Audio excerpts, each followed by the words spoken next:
you got to go in and figure out what is it that I want to rank in and what is it people actually search for. Because if you're putting, if you're just like plants, I don't know, something like that, people might not search for that. And then you're not going to rank and no one is going to find you. And all right, I got to upgrade my search. That's why I couldn't find any right plants. I just typed in plants. Hi, I'm Josh Owen. As the owner of a video marketing company in New Orleans, I've been on the quest to learn everything I can about marketing. Everyone has a different style, different strategy, and a different experience. Is there a wrong way to do it? A right way to do it? Let's find out together as we make marketing make sense. Welcome back, everybody, to another magnificent episode of Make Marketing Make Sense. Today, I'm joined by none other than Emma. Fantastic joining you. And you are with Leaaf, correct? Leaaf Environmental, yeah. And you're the marketing manager? Client relationship and marketing manager. Oh, double it up. Double or nothing, I always say. So fantastic. Well, thank you so much for joining us. Thank you for having me. Really excited. And we are really excited. I'm really excited. I'm going to keep saying I'm excited, over and over again. No, let me see if I can reel this back and just say I'm excited to talk to you about SEO and what you've got to tell us all about that. So, how long have you had experience with SEO? I think around 6 years now, I want to say. But it's been like on and off. Yeah. So probably more around like 3 good years where I've been focused on it. Like hard hitting it, getting into it, diving into it. What are some of the things, I think that's even better because you've had some time to kind of dabble and then now you're really taking it seriously. So what are some of the things that you've learned about, SEO through your journeys of kind of diving into it? So in the beginning, you think because right now everything is easy. You're like, oh, I can just go viral. I can just do this. SEO takes time. So you're kind of just sitting hoping that your effort is making sense and that it's actually catching on for a while. I would say at least like 4 months. And then after that, you start seeing your results and you're sitting like, ooh. And I feel there's like a that's GIF out there just like that. Exactly. Yeah. You're like, yay, I'm ranking. Yeah. But it's like, it's a waiting game. So you got to be patient. And I think that's what I've learned because it's not something you just like, you start and then you're sitting like, why am I not seeing the results? And you're right. But it's one of those things where you got to be patient and you just got to think to yourself, you're just rowing that boat on up the search engine right there. And I guess that's a good point is like we're talking about search engine optimization here. And so that's what SEO means.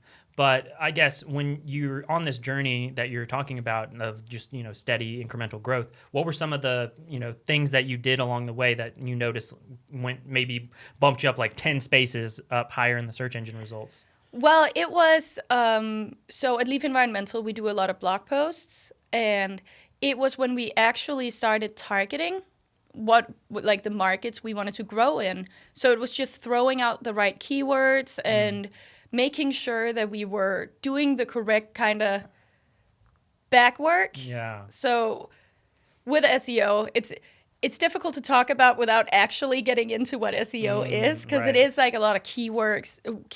It's about making backlinks. It's about having some sort of authorization on the web. Right.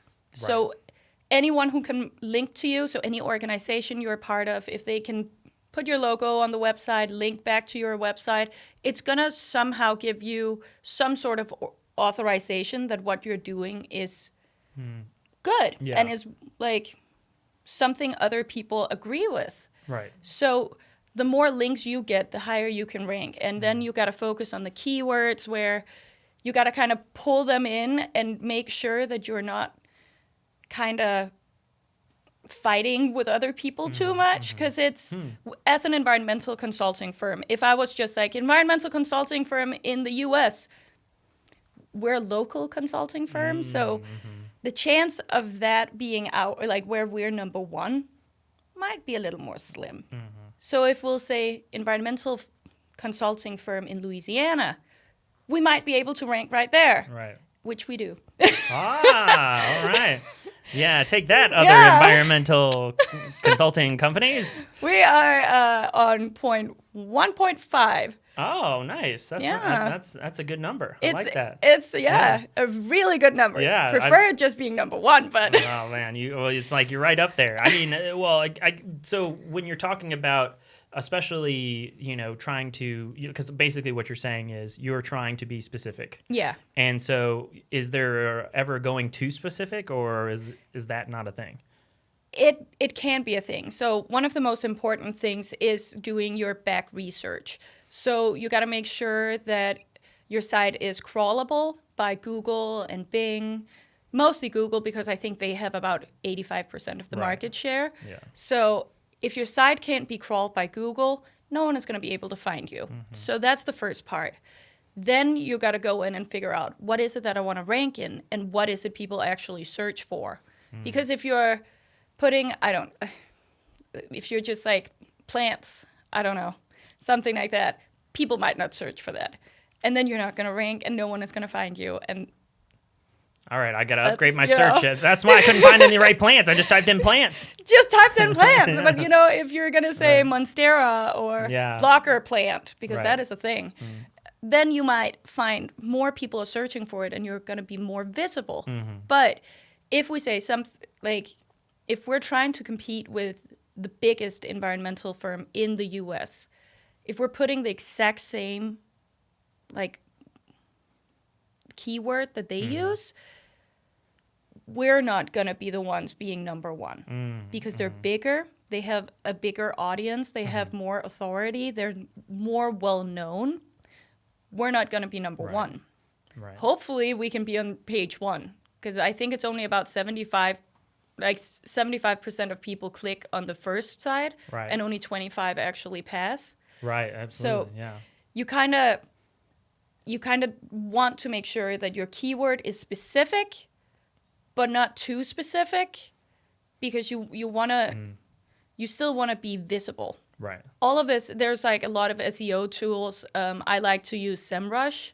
SEMrush? Yes. How's that spelled? SEMrush. Wow, passed the spelling test, and that's great for anyone looking. Why use this one? It's just easy. It's very user friendly. It kind of can get in and show you absolutely everything.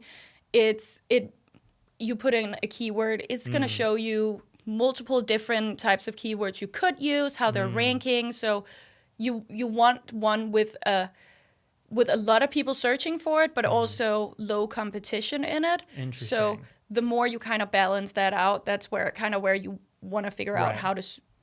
And you're using, so you get these keywords, and then that means translate keyword and just slap it on the website, just throw it everywhere on the website you can. Well, so you don't really want to do that either, because that would make your website look really weird. If you're what are you talking about? Just throw it. I mean, maybe it works. Plants. Monstera. Yeah. All right. I mean, maybe. All right. Okay. Well, what should you do instead? Well, so you should place about, if you have a blog post or if you have a page or something like that where you throw out different kind of. I'm still laughing about this. Anyway, go ahead. Tell me again. Sorry, I was just thinking about Monsteras. I just can't stop thinking about popping up just everywhere. Pop-up windows. So what should we do instead? So instead of just putting it everywhere, you should find a dedicated spot for it, because you also don't want to compete with yourself. So if you have Monstera plants written all over your page on all different sites, all your sites are suddenly competing with each other. God dang, you said it again. I was trying so hard not to laugh. Okay. I can come up with a new example. Okay, yeah, go ahead. All right, I'm sorry. Okay. So so you were saying about what we should do instead, because I want to place words everywhere, but you're saying you need to be strategic with how you're placing. Yeah. So for example, if you have one page about, let's take Leaaf Environmental. So we have a page about asbestos, lead, and mold, as that's one of our services. Yeah. If we put asbestos, lead, and mold in, for example... What is going on? I don't know why I'm so thinks that's so funny. And now I'm just trying not to laugh, I swear. Do you need Rhonda? Oh, I'm so not helping. I swear. Gosh, you ever think about doing stand-up? I'll tell you what. I would be bombing every night. It's just crash. No, let me tell you. There'd be a lot of Monsteras out there. Anyway, go ahead. So let's take Leaaf For example, yeah. Let's take Leaaf Environmental as an example. If we have a page called Asbestos, Lead, and Mold, and if we start writing about our environmental health and safety on there. Dang it. Dude, I don't know what it is. It's just like I'm just in this funk. All right. I can try other services. No. I can say brownfields. No, asbestos and mold. I love asbestos and I love mold. It's great stuff. Hopefully you don't. No, it's fantastic. You got to know about it, you know? You got to know about it. Well, if you're me. Yeah, I know, right? Oh, man. All right. One more time. Fantastic. I'm throwing up words, but I don't want to be just throwing words willy-nilly. You want it somewhere specific. Yes. So you can have a page like at Leaaf Environmental where we have one about asbestos, lead, and mold. We don't want to just put in, let's say, engineering and compliance. And because then we'll have asbestos, lead, and mold, engineering and compliance, which is one of our other services. And then people who are searching for engineering and compliance might end on our asbestos, lead, and mold side. And suddenly two of our pages will be competing against each other, and we might not rank as high because which one should it choose? It has the keywords in both of them. So we have asbestos, lead, and mold, engineering and compliance, and if we put it on the other one as well, suddenly there are two of our pages where we would both like them to rank high. They're now competing against each other. So it's about choosing a keyword for a page or for a site and then using it there. Obviously, if we have asbestos, lead, and mold as a service, and then a blog post where we also write about this is asbestos, we can add in like your website part where you can do the backlogs of the website, where you can do all the SEO. You can specifically put in a keyword. So instead of putting the keyword as asbestos, lead, and mold, it could be asbestos 101. It could, asbestos in residential houses, like something like that, where you're more specific about it. So you still don't really compete, but you still have a relatable, like a keyword that's related to your service. Right, gotcha. I mean, I guess, so kind of what you're saying, if I was to understand you correctly, is you're looking at making sure you strategize each page. Yes. And then when you're starting to add in blog posts, which I'd love to dive into next, is you're talking about each blog post is dedicated to each page that has its own kind of log. And then you're building that up to get more traffic. Yeah. Gotcha. And you can obviously, with blog posts, you can go any service, you can go anything where you would like to be a competitor in it. So blog post, you can write several ones about asbestos, just choose different keywords, choose different focuses. And with blog posts, a lot of the times I say it doesn't always have to be exactly what you do, but you showing that you know something about something that's somewhat relatable to what you do can show that you have an authority over the actual topic. Right. So for us, for example, we deal with hazardous waste. And asbestos and mold, hazardous waste, you guys got it all covered. We got all the dirty and environmental. Wow, talk about it. Yeah. So we deal with that, which is basically how you get rid of stuff to say it in, like, I want to say a nice way, but it's nice enough. You got to get rid of it, you know. That's what's happening, you know? And we'll let you know what type of hazardous waste it is, but we then wrote, now that they're banning, I think it's LED lights, that they just banned the creation of. Really? Halogen lights. Oh. They've been banned. Production has been banned in all across America. the U.S. and EU, I think. Wow. Yeah. June news 1st. to me. Okay. Wow. All right. Well, get rid of that. You know, hello, new world. But we don't in. do it. So we don't get rid of it, but we showed that we had authority within the subject. So we're saying, while we are not the ones removing this for you or telling you where to put it, we're telling you should get rid of it and you should do it in this sort of way. Gotcha. Awesome. Kind of. So it's a way to show authority within a subject matter, even if if it's not your service line. The blog posts in specific. Yeah. Gotcha. Because I think one thing I'm always curious about is like how much value are you putting into, like, I know like it's important to write the blog, put the keywords, but I guess like sometimes I feel like you can get bogged down in like trying to make it feel perfect and the writing of it, and like, is that like, how focused are you on trying to make this something that people actually read and engage with versus like, you know, just using it for SEO? Like where's the value, like as far as like how much time you spend? So that really depends on what you're using the blog post for, because if it is one where it is your bread and butter basically, like a lot of you can see a lot of recipe blogs. Right. They have that entire backstory, and theoretically, exactly, Yeah. no one wants to read I hate it. those. But it keeps you on the page, and it makes you stay and makes you figure. Yeah, I'm on the page tearing my hair out is what I'm doing. Exactly, like and they're worst. using that to make them rank higher, Oh, because my then God. you're not just like a bounce away. Dang you, SEO! Exactly, Oh, but you're man. not reading it, so theoretically, it doesn't really matter. Interesting. That's interesting. Wow, I didn't Yeah. think about that. Yeah, well, there you go. I mean, I guess it works. So It works. That's Yeah. why everyone does it, but Yeah. also because Google picks up on what works. So if a baking, like a recipe blog, if it works for them, that they put that entire thing, and you then make a recipe where you're like, I don't care about that, I'm just going to put the recipe. Right. You're not going to rank very high, because Google is going to be like, well, everyone wants to read this. Yeah.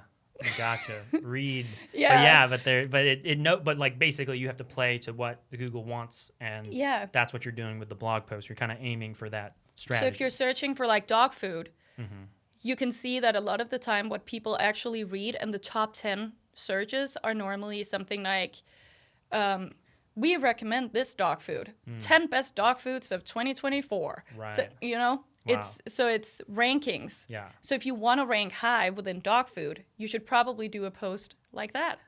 Yeah. Interesting, because A blog everybody's got to about read that. to the end. They got to know what's number one. You put 20 at top, and then you're just scrolling through it, looking for it. And Google knows that people who are looking for dog food, they want to know which one is the best. So they go for blogs, Interesting. and they post blogs and feature blogs that show that. So it's all about, do a Google on the topic that you want to write a blog post about. See what it is that's ranking high. Do something similar. Obviously, don't plagiarize, because Google Right. can also catch on to that. Oh, that's right. Yeah. And then when you're writing it, depending on who you think your audience is going to be, is it because you want people to visit your website and then go somewhere else? You probably don't have to be super specific, because you're already getting them on your website. If it's something where you're like, I want to be seen as an authority within this, take your time. Right. Yeah. Write it really well. Yeah. Make sure that it's something that catches people's attention. Yeah. But I would say the most important is internal links. So link to something you've written before, link to a service page, link to something that you'd like people to see and that you'd like this blog post to be associated with. Outbound links. Link to a website that isn't yours. And when you say outbound links, you're saying like, just, do you have like a strategy behind what you pick, or is that just, and how are you doing that? So I do it in a way where if I believe someone might want to link back to me, I'll link them. Gotcha. If it's something where I'm like, I want to show I know what I'm talking about, I'm going to link to the authority. So it's within environmental consulting, I'll link to the EPA, Environmental Protection Agency. I'm going to link to them and show them what I'm saying is true. Yeah. That's right. Yeah. I'm not making this up. Yeah. This is real. This is EPA official. Nice. LDQ, you know? Yeah. EPA, LDQ. Putting in the big players. That's right. I'm going to link back to them. EIEIO. Yeah. You know? All right. Well, yeah, and then so you said, backlinks. What else is on that list of things you do? I would put in images, always. Because that Google loves a good image. And I would make sure that I actually do some keywords on the image, and you can do that with most, I want to say most people use WordPress, and I know that a lot of the SEO kind of plugins for WordPress, like Yoast, they will help you show you exactly where you can put them in. So I would put keywords to all of the images, because that will make you, that will make the image show up whenever people Google it. Put as many tags as you can. Put a little description about it. Give it as much information as you can.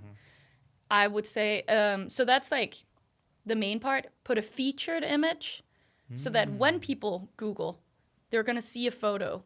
Because more people are interested in seeing something where there's actually pictures. Yeah, pictures, people enjoying it or not enjoying it, depending on what the Exactly. concern is. That makes sense. That's awesome. Try to write more than 300 words. Oh, okay. More than 300. More than 300. Okay. That's like the limit.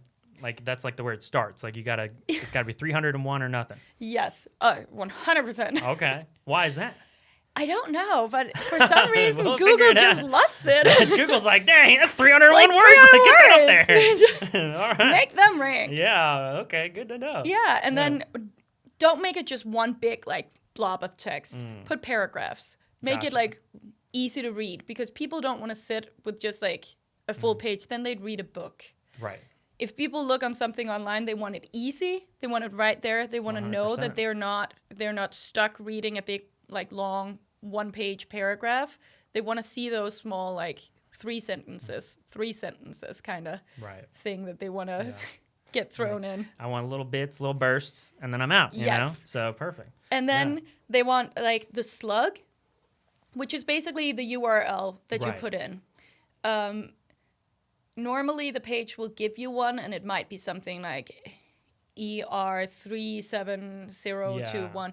You don't want that. You want get rid of that. Want something that's relatable. So maybe the blog post title, maybe what it's about, something like that, but still short, and then just all lowercase letters. Gotcha.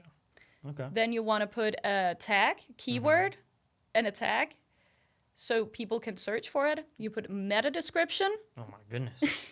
All right, we have a lot. Everyone following along, write everything down here. This is the laundry list here, but it's good, but it's important. This is all what you're doing, you know? Yeah. So you meta tag it, and then is that it? Or so the meta description is basically where you can say something about. So have you ever, when you Google, you see that there's this little kind of thing, and it might catch up on a word where you're like, that's the word I'm searching for.